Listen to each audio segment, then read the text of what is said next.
ঈদ মিলাদিন নবী পালন করার জিনিস না, কিন্তু আল্লাহ রসুলের জন্মের মাসে তাকে নিয়ে আলোচনা করা, তাকে নিয়ে নাচের অনুষ্ঠান করা, তাকে নিয়ে সিরাত পাঠের ব্যবস্থা করা, এগুলো নিষিদ্ধ না। তো সীমার ভেতরে থেকে ইসলামের মূলনীতির সঙ্গে সাংঘর্ষিকতা না ঘটিয়ে কেউ যদি আল্লাহ রসুলের জন্মের মাসে, হিজরতের মাসে, ওফাতের মাসে তাকে স্মরণ করার কোনো ব্যবস্থা করে, এতে নিষেধাজ্ঞার কারণ নেই। সাহাবীরা আলাদা করে রবিউল আউয়াল এজন্য করতেন না, কারণ তারা সারা বছরই করতেন। তো যারা সারা বছরই করে তাদের ভিন্ন কোনো উপলক্ষ লাগে না, কিন্তু যারা সারা বছর করে না, অন্তত একটা মাস উপলক্ষে একটা বই পড়ো, একটা মাস উপলক্ষে একটু নবীরা জানার চেষ্টা করো। নাইমামার চাইতে কানামামা তো অন্তত ভালো। তো সীমার ভেতরে থাকলে সমস্যা না। কিন্তু বাংলাদেশে অনেক সময় দেখা যায় ঈদ মিলাদুন নবী উপলক্ষে হাজির নাজিরের আকিদা নিয়ে আরো বিভিন্ন রকম র্যালি ট্যালি করে সেখানে নবীর শানে বিভিন্ন ধরনের কথা বলে। আমি এক র্যালিতে দেখলাম বলে, ওয়েলকাম ওয়েলকাম ইয়া রাসূলুল্লাহ। ঈদে মিলাদুন নবী যারা বেদাত বলবে তারা নাকি কাফের, তাদের বউ নাকি অটো তালাক হয়ে যাবে। মিলাদুন্নবী উপলক্ষে কি কি আমল করতে পারি? দুইটা বিষয়। ঈদে মিলাদুন্নবী নিয়ে আমাদের দেশে দুই ধরনের প্রান্তিকতা আছে, কিছু বাড়াবাড়িও আছে, কিছু ছাড়াছাড়িও আছে। মনে রাখতে হবে ঈদ মিলাদিন নবী এটা শরীয়তের কোনো পরিভাষা না। আল্লাহ রসুল সাল্লাহ আসলামের পরিভাষায় মৌলিকভাবে দুটো ঈদের কথা আছে, রমজানের ঈদ এবং কোরবানির ঈদ। এছাড়া শাব্দিক অর্থের বিবেচনায় কিছু জিনিসকে ঈদ বলা হয়, যেমন শুক্রবার দিন সাপ্তাহিক ঈদ।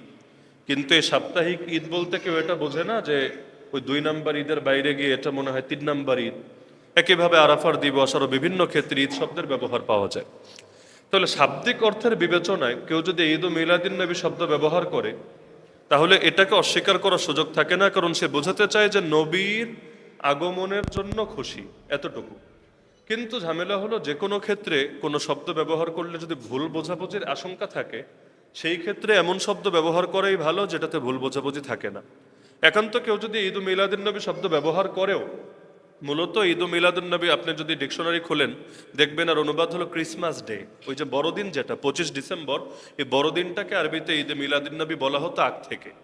পরবর্তীতে যারা আল্লাহ রসুলের জন্মবার্ষিকী পালন করে তারাও একই শব্দ বেছে নিয়েছে, ভেবেছে খ্রিস্টানদের নবীও নবী, আমাদের নবীও নবী, আমাদের নবী তো আরো বড় নবী, তাহলে ওরা যদি ঈদ মিলাদিন নবী বলতে পারে আমরা বলতে কি সমস্যা?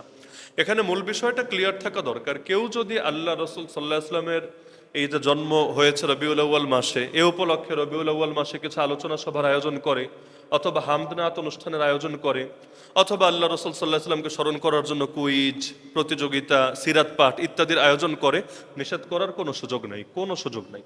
এখন কেউ যদি বলে সাহাবীরা কি করেছেন, তাবেঈরা করেছেন, তাবেঈরা করেছেন, আপনারা কিভাবে করেন?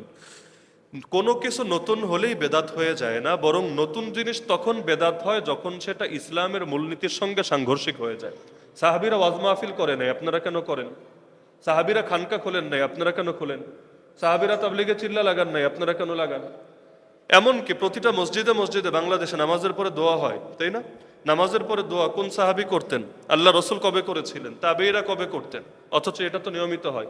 এমনকি পীর সাহেবরা যে ইল্লাল্লাহ ইল্লাল্লাহ জিকির করে, আমি ওই মাসালায় যাচ্ছি না কোনটার কি হুকুম, মাসালা রাখেন, করে তো মানুষ ইল্লাল্লাহ জিকির করে, পাঁচ আনফাস জিকির করে, এগুলো সাহাবীরা করেছিলেন। তো আপনি করলে বেদাত হবে না, কিন্তু আরেকজন আল্লাহ রসুলের জন্ম উপলক্ষে আলোচনা সভার আয়োজন করলেও বেদাত হবে। জিনিসটা আসলে হাস্যকর। মনে রাখতে হবে মানে এই জাতীয় স্লোগান নবীর সাথে আসলে কতটুকু যায়, কতটুকু ভদ্রতার পরিচয়, এগুলোও তো একটু চিন্তা করার বিষয়। আর ঈদ ও মিলাদুন নবী উপলক্ষে কোনো আমল নাই। লাস্টে যেটা জিজ্ঞেস করেছেন কোনো আমল আছে কিনা, কোনো আমল নাই। নবীর জন্মদিন উপলক্ষে কেউ যদি আমল করতে চায় তাহলে সোমবার দিন রোজা রাখবেন সারা বছর, খালি রবিউল বলে সোমবার না, প্রত্যেক সোমবার রোজা রাখেন, এটা আল্লাহ রসুল সাল্লাহ আসলামের অনুসরণ হবে। কিন্তু 12 রবিউল আউয়াল যতই জিলাপি খান, আল্লাহ রসুলের অনুসরণ হবে না। একইভাবে এই দিন যদি বিশেষভাবে রোজার জন্য নির্দিষ্ট করেন, তাও আল্লাহ রসুলের অনুসরণ হবে না, কারণ আল্লাহ নবী 12 তারিখকে রোজার জন্য নির্দিষ্ট করেন নাই। আশা করি ঈদ ও মিলাদুন নবীর বিষয়টা ক্লিয়ার।